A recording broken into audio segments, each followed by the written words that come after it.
ప్రారంభిస్తామని 9 ఎన్టీఆర్ జిల్లా మైలవరంలోని లక్కిరెడ్డి లక్ష్మీరెడ్డి ఇండోర్ స్టేడియంలో ఫుట్బాల్ లీగ్ పోటీలను ఎమ్మెల్యే వసంత వెంకటకృష్ణ ప్రసాద్, మాజీ మంత్రి నెట్టెం రఘురాం కలిసి ప్రారంభించారు. ఆంధ్రప్రదేశ్ ఫుట్బాల్ అసోసియేషన్ అధ్యక్షులు కోటగిరి శ్రీధర్ ఆధ్వర్యంలో ఈ పోటీలు నిర్వహిస్తున్నారు. ఈ సందర్భంగా వారు మాట్లాడుతూ గ్రామీణ ప్రాంతాల్లోని క్రీడాకారుల ప్రతిభ గుర్తించేందుకు ఈ పోటీలు నిర్వహిస్తున్నామని చెప్పారు.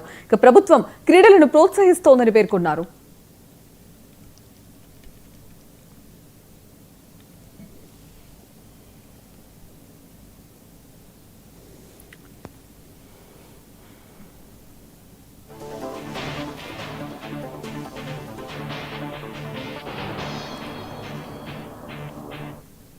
రెడ్డి క్రీడా ప్రాంగణంలో రాష్ట్ర స్థాయి ఫుట్బాల్ క్రీడలు ప్రారంభం చేయడం జరిగింది.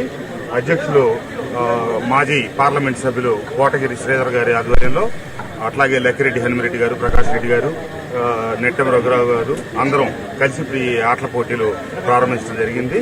తప్పకుండా ఈ క్రీడా సంబరాలకి ఆంధ్రప్రదేశ్ రాబోయే రోజుల్లో వేదిక కాబోతా ఉంది. అట్లాగే మైలవరంలో ఉన్నటువంటి ఈ స్టేడియం శాప్ కింద ఉంది.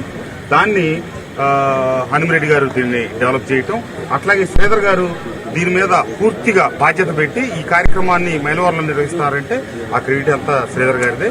తప్పకుండా ఈ ప్రాంతంలో మరింత మంది